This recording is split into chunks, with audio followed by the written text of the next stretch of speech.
Good morning, everyone. We are the Group 4, and our assigned topic is the professional conduct and ethical standards. By the way, my name is Stephanie Babor. My assigned report is the standard of police professionalism, police ethical standards, morality, and judicious use of authority.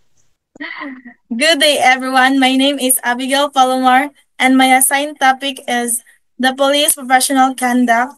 Number one is the commitment of democracy. Number two, of commitment to public interest. Number three, non-partisanship. Number four, physical fitness and health, and the police ethical standards, integrity. Good morning, everyone. My name is Annette Marini Tinaya. My assigned topic is about secrecy discipline, social awareness, non-solicitation of patronage, and justice. Good morning, everyone. My name is Aria Montesino, and my assigned topic is proper care and use of public property and respect for human rights. Good morning, everyone.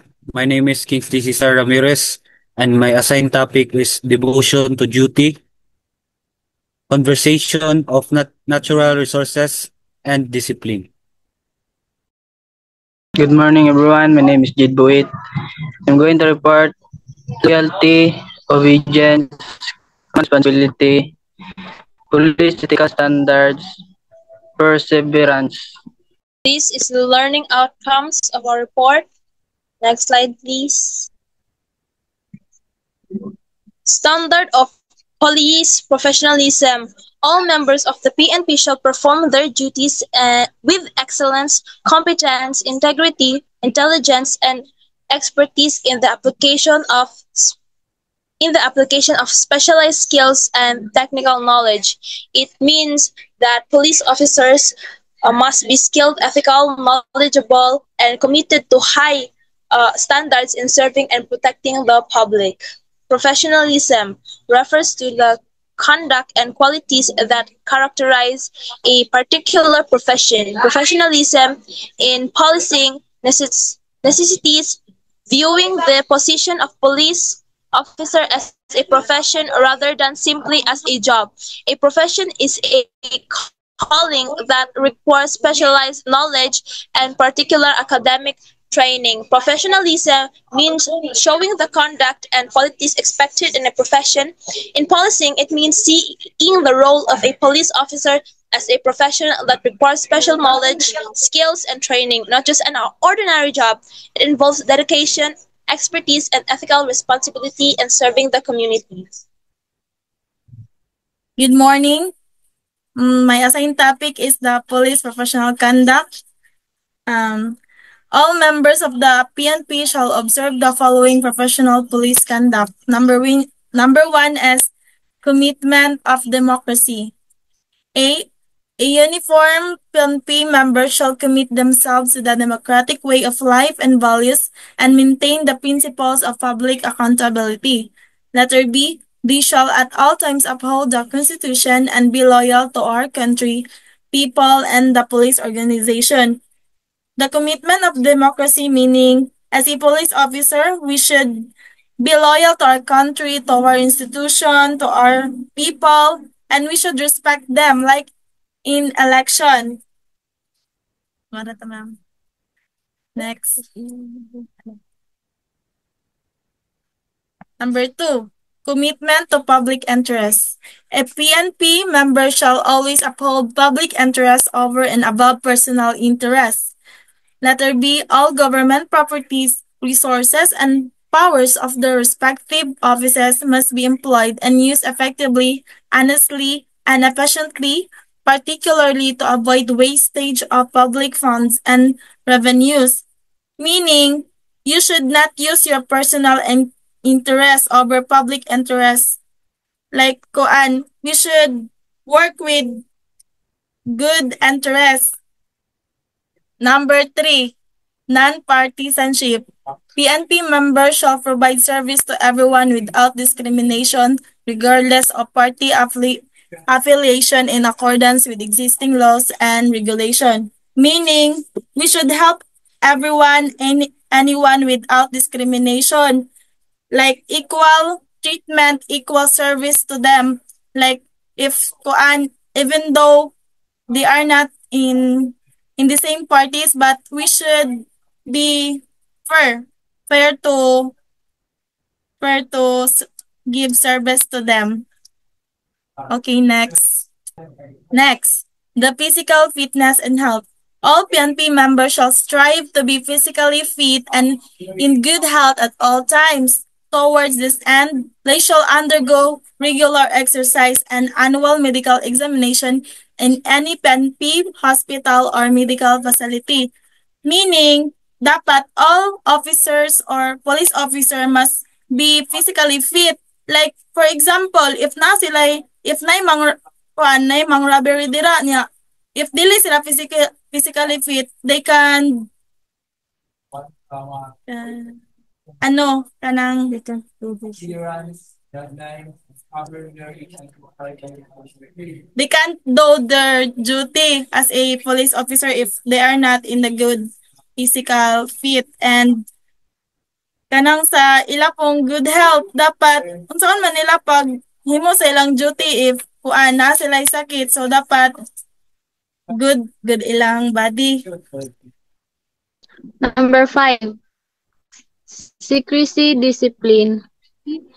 All PNP members shall guard the confidentiality of classified information against unauthorized disclosure, including confidential aspects of official business, special orders, communication, and other documents, roster or any portion thereof, contents of criminal records, identities of person who may have given information to the police in confidence, and other classified information on intelligence materials.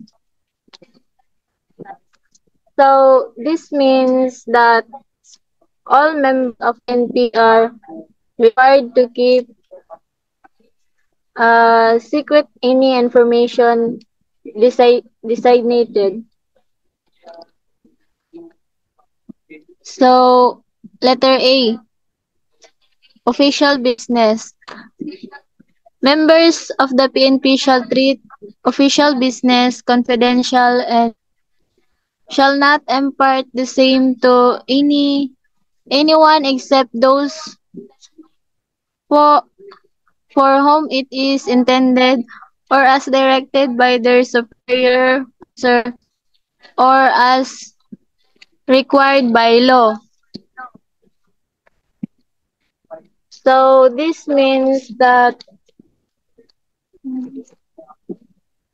PNP members are obligated to keep official business confidential. They can only share this information with authorized individuals.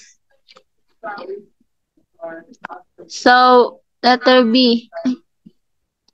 Next slide.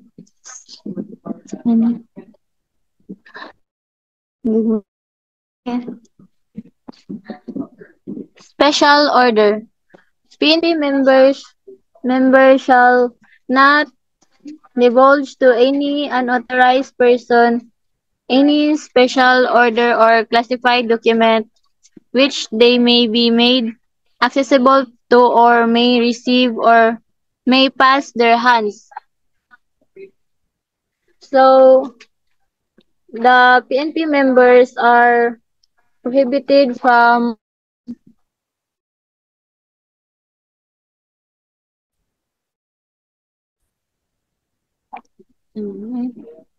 sharing special orders or classified documents with unauthorized individuals.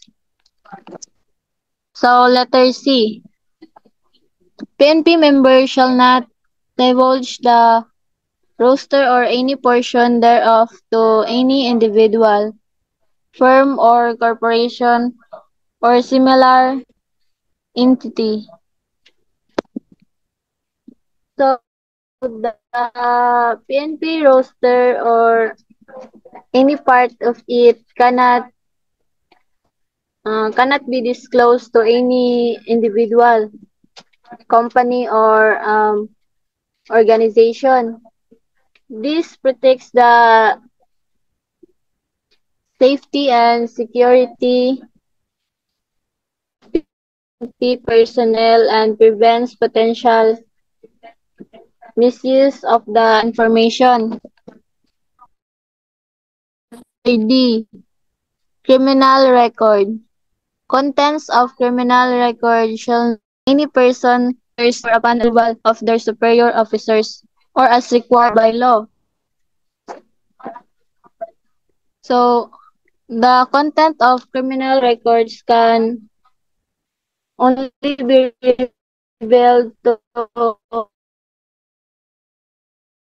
authorized police officers or as legally mandated. Identify of person. PNP members shall respect the confidence of person or seek the aid of the police names of business or addresses be not made public except when required by law or which it is absolutely necessary in the performance of duty. So,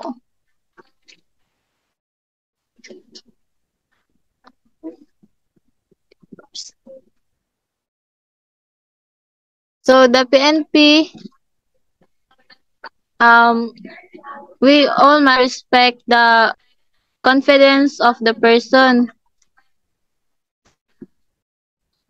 Kung unsay ilang gihatag nga and for verse 6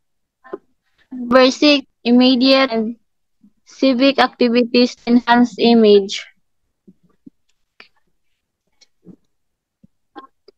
So, the PNP encourages its members and their families to actively participate in religious or social and the civic activities.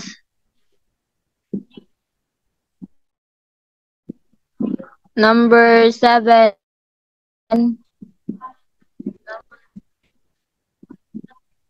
Next slide.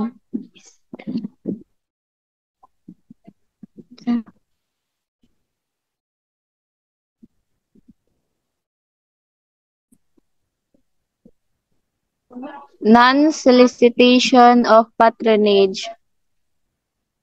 All PNP members shall seek self-improvement through career development and shall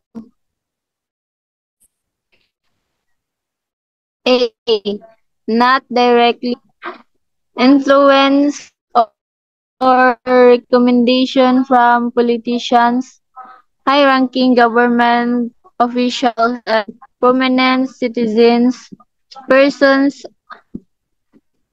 affiliated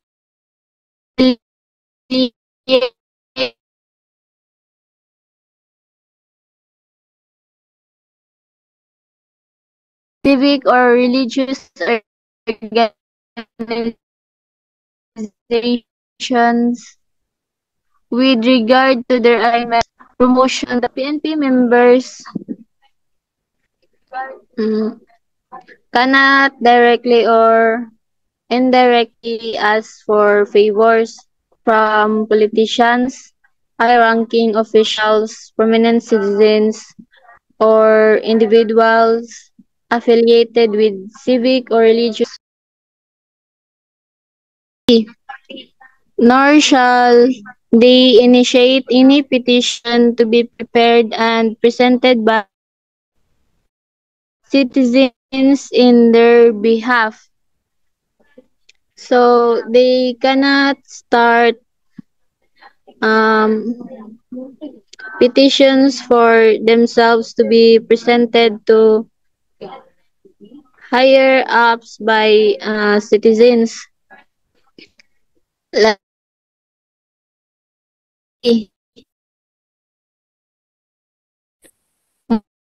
Moreover, they shall advise their immediate relatives not to interfere in the activities of police assignment of personnel. So, they not to interfere in the police matters, especially letter D, not at any time suggest, solicit, or recommended to any party or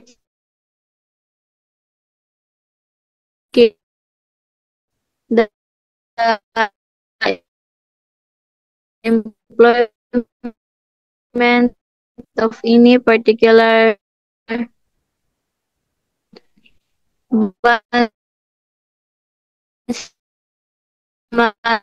or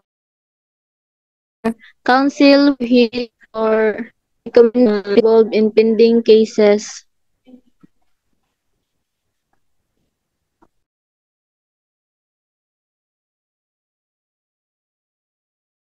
So number 8 is proper care and use of public property. So letter A, member should be responsible for the security, proper care and use of public property issued to them and or deposited under their care and custody. Authorized use of public property for personal convenience or gain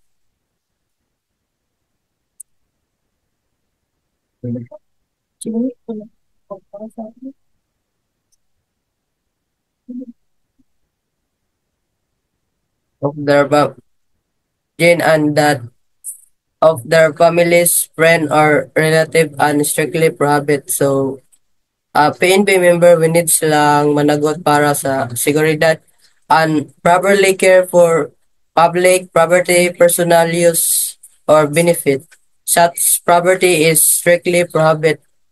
So, letter B is retiring, resigning, or dismiss member of the PNP should immediately surrender their badge, service, firearms, identification cards, other insignia of office, and other property of the PNP which may be in their possession and under responsibility. So the member who retired are resigned are dismissed must return all PNP issue.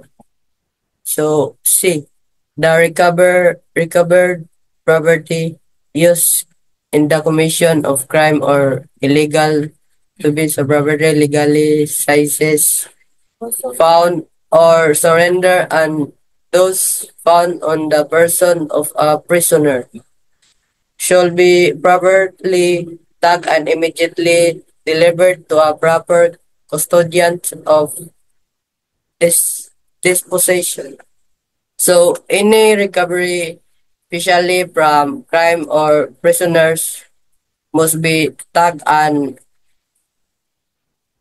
added ever to the proper custodian without delay. So let's move to number 9.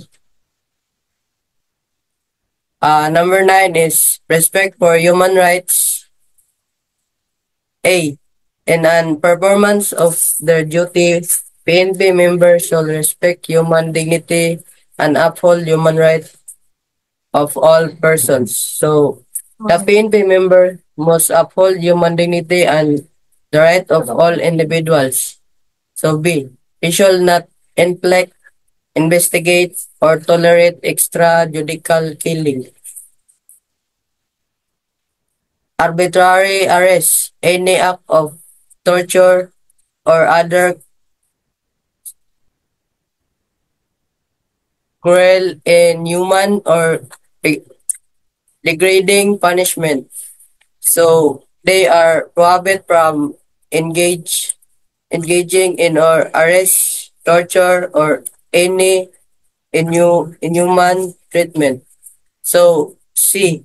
He shall not invoke superior order or exceptional circumstance such as state or war, a threat to national security, internal political stability, or any committing such violation of human rights.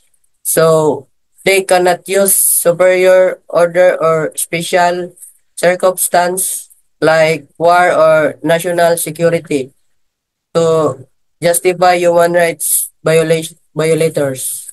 Thank you. That's my topic.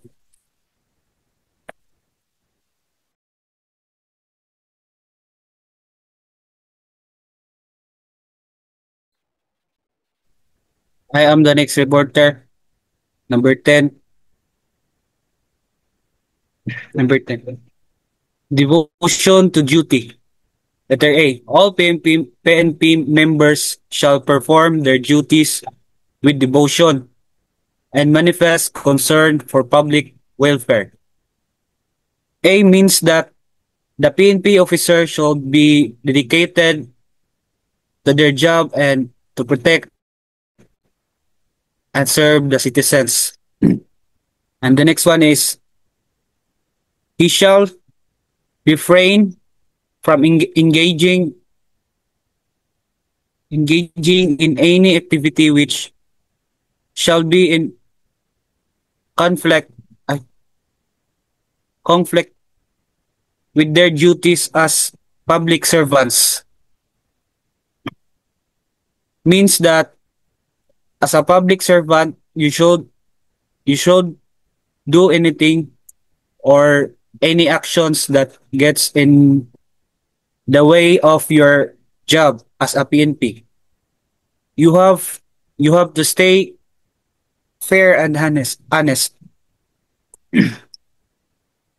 Letter C, he shall not bring sickness or injury or physical incapacity to avoid performance of duty. Means that as a public servant, you can't use illness, injury, or disability as an excuse to avoid your work. They should be responsible for their duty. The next one is he shall not leave his assigned jurisdiction or of official business except by permission of his superior officer or other competent authority unless such permission is not practical as in hot pursuit of a criminal, in which case a report must be made immediately thereafter. That means that he can't live with his assigned area of work without permission from his boss or someone who's in charge unless they're chasing a criminal. However, they still they still need to report it right away. So we proceed to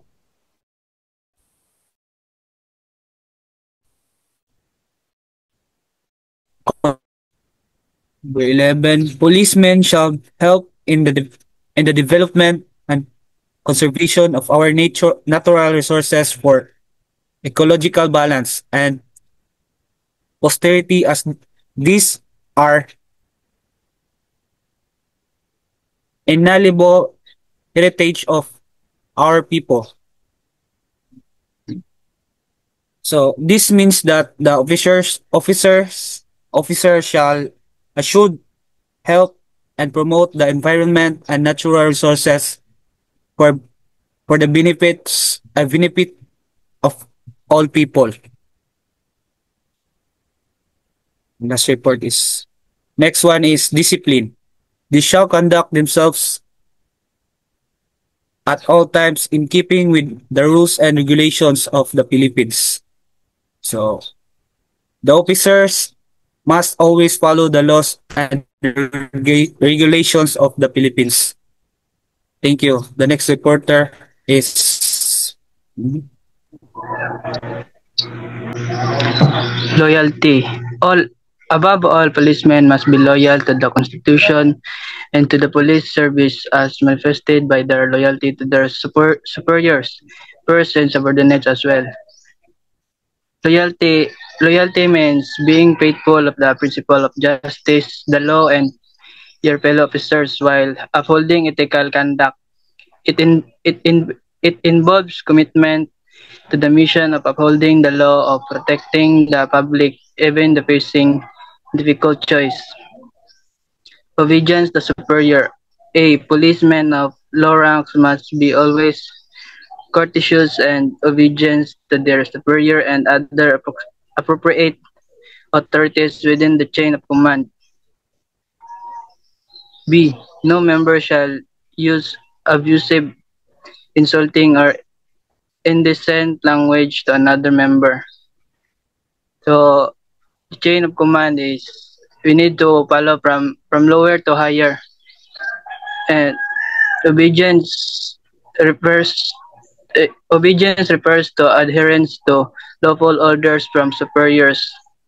Obedience should always be balanced with the officer's responsibility to uphold the law and protect the right of individuals. Next slide, ma'am.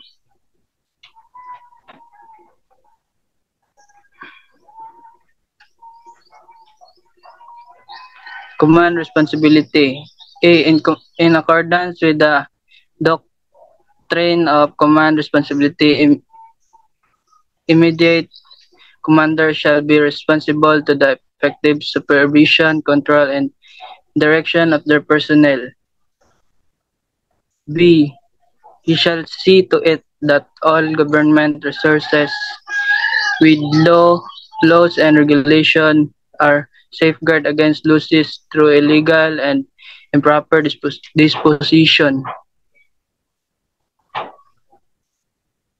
Command responsibility. The principal holds commanding officers accountable for the action their subordinates. Leaders are responsible to ensuring their teams receive proper training, understand and ethical guidelines, and act within the law. So that's the end of my report. Police ethical standards. All PNP members shall observe the police ethical standards which pertain to established and generally accepted moral values. Ethical standard to be observed are the following. So we have to define what is police ethical standards. Police ethical standards are required all PNP members to follow accepted moral values in their actions and decisions. This standard guides police officer to act with honesty, fairness, and respect, integrity, and responsibility in performing their duties, ensuring they uphold the trust and confidence of the community they serve. Number 1, morality. All PNP members shall adhere to high standards of morality and decency and shall set good example for others to follow. A PNP member person must maintain high moral standard and set a good example for others through their actions and behavior. B. In no instance during their terms of office shall they be involved as owner, operators, manager, or investigator in any house of ill repute or illegal gambling, den, or other places devoted to vices. They must not be involved in owning, managing, or investigating in places linked to illegal activities or vices. C. Nor shall they patronize such places unless on official duty and not tolerate operations of such establishment in their respective areas of responsibility. They must not visit or support such places unless it's part of their official duty, and they must not allow such illegal operations in their area of responsibility. D. They shall be faithful to their lawfully wedded spouse. They must remain loyal and faithful to their legally married spouse, showing commitment to family and moral integrity.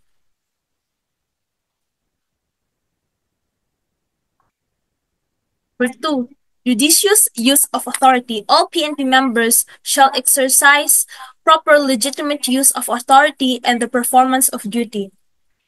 Means that all PNP members must use their power and authority wisely, fairly, and lawfully. They should avoid abuse of power and ensure their actions are just appropriate and within legal boundaries while performing their duties.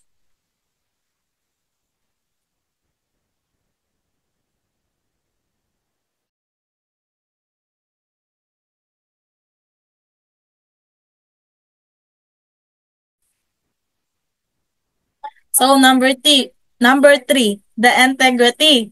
Policemen shall not allow themselves to be victim of corruption and dishonest practices in accordance with the provisions of Public Act Number 6713 and other applicable laws.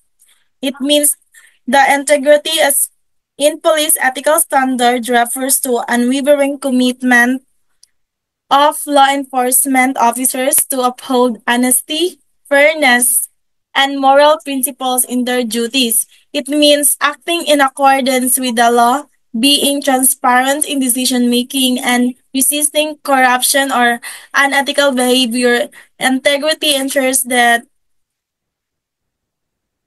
police officers maintain public trust and serves as role models in their communities. Like for example, kanang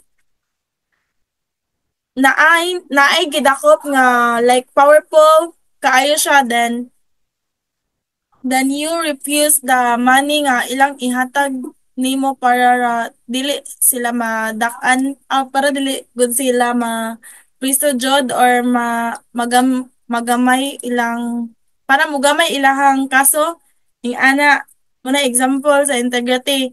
And you know your limitations and you know what is good and bad things to do in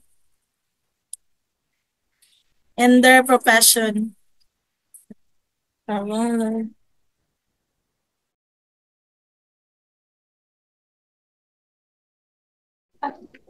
Ako, ma'am. Wait lang, ha.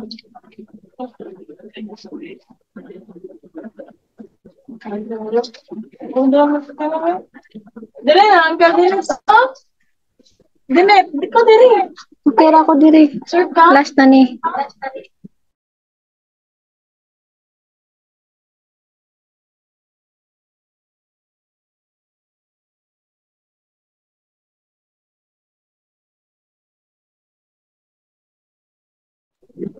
Start na.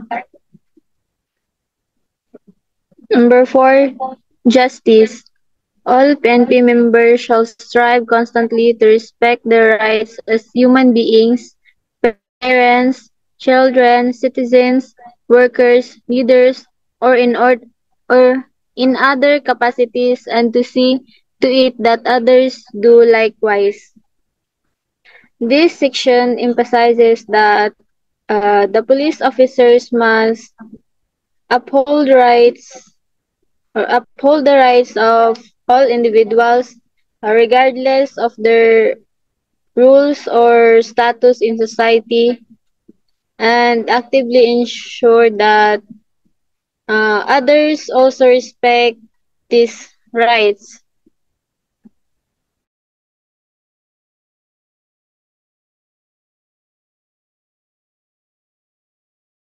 Five, humanity.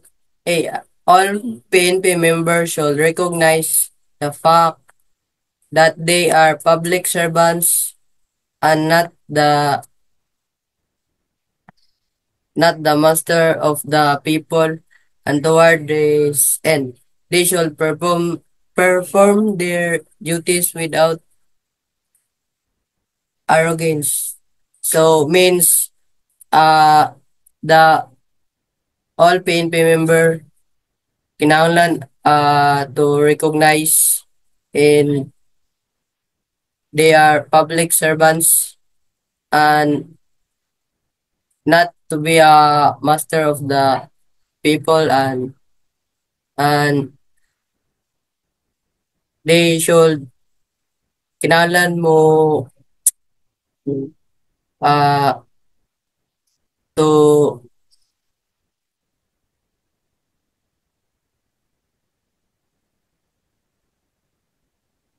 perform their duty without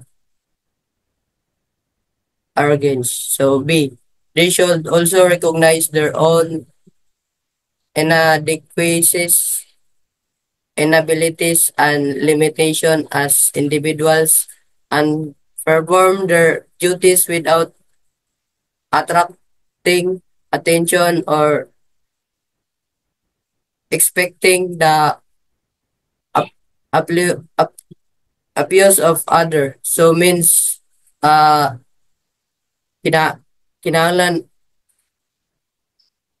means kinahanglan or recognize their own inabilities and give the limitation as a individual sa kadausan nila nga mo-duty uh, without attention or expecting the others. Thank you. 6. Orderliness. All PNP members shall follow logical procedure in accomplishing tasks assigned to them to minimize waste and the use of time, money, and efforts.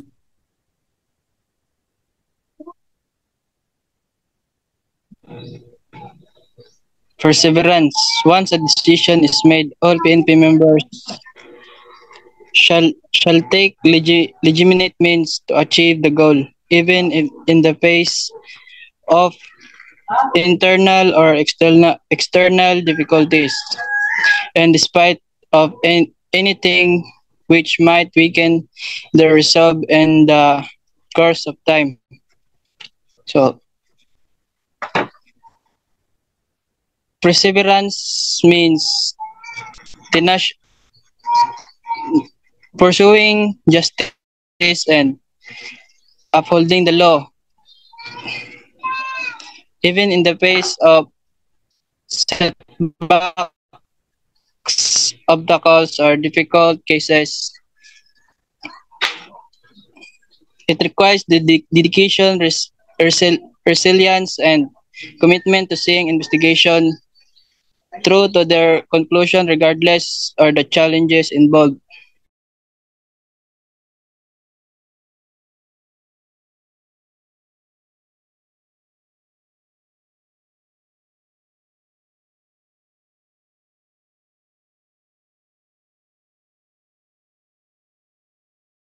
Thank you, and that's all about our report, the professional conduct and ethical standards.